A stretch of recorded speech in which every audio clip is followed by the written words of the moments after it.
میں ہر چیز پہ قادر ہوں۔ دیکھیں نا، اللہ کے رسول صلی اللہ علیہ وسلم کے پاس ایک دفعہ آپ تشریف فرما تھے، ایک دیہاتی آ گیا، اس نے گو پکڑی ہوئی تھی، وہ گو جو پکڑی نا، اب گو جو ہے نا کرلی کی طرح ایک جانور، اس سے 10-20 گنا بڑا ہوتا ہے، گرو بھی کہتے ہیں اسے، ہمارے ہاں گرو بھی کہتے ہیں۔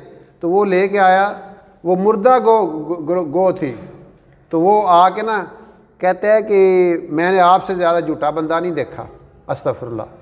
تو حضرت عمر رضی اللہ تعالیٰ کہتے ہیں کہ یا رسول اللہ مجھے آرڈر کریں، میں دھون لا دیا۔ ان کا نہیں، جو بردباری ہے نا وہ نبی سے زیادہ کسی کے پاس نہیں ہو سکتی، حلم اور برداشت نبی سے زیادہ کسی کے پاس نہیں ہوتی۔ تو اس نے وہ گو پھینکی آپ کے سامنے، اور کہنے لگا کہ اگر یہ گو آپ کی گواہی دے دے نا تو پھر میں بات آپ کی مان لوں گا۔ تو حضور علیہ السلام نے فرمایا، اے گو بتا تیرا رب کون ہے؟ اب وہ گو بول پڑی عربی زبان میں، کیا کہہ رہی ہے کہ میرا رب وہ ہے جس کا عرش آسمانوں میں ہے، جس کی حکومت زمینوں پہ ہے، جس کے رستے سمندروں میں ہیں، اور جس کی رحمت جنت ہے، اور جس کا عذاب دوزخ ہے۔ وہ حیران ہو گئے لوگ بھی۔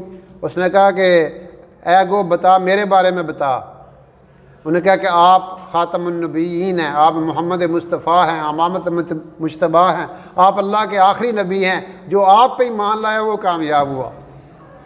جب اس نے یہ سنا تو اس نے کہا کہ میں ایمان لے آیا آپ پہ، اس نے کلمہ پڑھ لیا۔ تو اللہ کے رسول صلی اللہ علیہ وسلم نے ایک صحابی کو کہا کہ اس کو سورۃ فاتحہ اور سورۃ اخلاص یاد کراؤ۔ تھوڑی دیر بعد اس نے یاد کر کے آ گیا، کہتا ہے کہ یہ کلام تو بڑا کمال کا کلام ہے، بڑا جامع اور بڑا سادہ کلام ہے۔ اس نے کہا کہ وہ بڑا ہی متاثر ہوا۔ تو اس نے کہا کہ حضور علیہ السلام نے پوچھا تمہارے پاس کچھ ہے، کچھ چیز؟ انہوں نے کہا جی میں بالکل بھوکھا، میں غریب آدمی ہوں، اپنے قبیلے میں جانے کے لیے میرے پاس سواری بھی نہیں ہے۔ حضرت عبد الرحمن ابن عوف رضی اللہ تعالیٰ نے کہا کہ یا رسول اللہ میں اس کو ایسی سواری دوں گا، ایسی اونٹنی دوں گا جس کو کوئی کراس نہیں کر سکے گی، اور جو سب کو کراس کر جائے گی، اتنی اعلیٰ نسل کی۔ حضور علیہ الصلوۃ والسلام نے فرمایا عبد الرحمن تمہیں اللہ تعالیٰ جنت میں ایسی اونٹنی دے گا جس کی آنکھیں یاقوت کی ہوں گی، اور جس کے پاؤں زمرد کے ہوں گے، اور جو تمہیں یعنی اس طرح سفر کرائے گی جیسے آنکھ جھپکنے تک اس کے قدم ہوں گے۔ ایسے اللہ تعالیٰ نے اپنے نبی علیہ الصلوۃ والسلام کو یہ معجزے دیے تھے۔ اب یہ جب جا رہا تھا رستے میں اس نے دیکھا 1000 نوجوان گھوڑے پہ، ان کے ہاتھوں میں تلواریں، وہ آ رہے تھے۔ انہوں نے کہا کہ ہم نے سنا ہے کوئی یہاں پہ نبوت کا جھوٹا دعویٰ کرتا ہے، ہمیں بتائیں کدھر ہے وہ۔ تو اس بندے نے کہا رک جاؤ میری بات سنو۔ تو اس نے وہ سارا واقعہ بتایا۔ انہوں نے کہا وہ جھوٹے نہیں ہیں، وہ سچے نبی ہیں۔ اس نئے بندے نے ان 1000 بندوں کو اسلام کے بارے میں بریف کیا، حالانکہ تھوڑی دیر سے مسلمان ہوا تھا، اور وہ سارے مسلمان ہو گئے۔ اور کتابوں میں لکھا ہے کہ اس کے بعد حضور علیہ الصلوۃ والسلام کی دنیا میں جانے تک اتنے زیادہ اکٹھے مسلمان نہیں ہوئے۔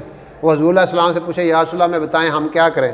تو آپ نے فرمایا خالد بن ولید رضی اللہ عنہ کا لشکر جو ہے فلاں جگہ پہ، اس کے ساتھ جا کے شامل ہو جاؤ۔ تو یہ اللہ اپنے نبیوں کو معجزے دیتا تھا، ٹھیک ہے نا۔ تو ہمیں اللہ نے ایسے عظیم الشان نبی دیے ہیں جن کی پوری زندگی، دیکھیں نا ہمارے نبی صلی اللہ علیہ وسلم کا سب سے بڑا معجزہ کیا ہے؟ سب سے بڑا معجزہ آپ کا قرآن ہے۔ سارے انبیاء کے معجزے ختم ہو چکے ہیں، لیکن ہمارے نبی علیہ الصلوۃ والسلام کا معجزہ قرآن کی شکل میں ہمارے گھروں میں بھی ہے، ہماری مساجد میں بھی ہے، اور ہمارے سینوں میں بھی ہے۔ آج مسلمان بچہ 8-10 سال کی عمر میں قرآن حفظ کر لیتا ہے۔ دنیا کی کوئی کتاب اس کا حافظ نہیں ملے گا، لیکن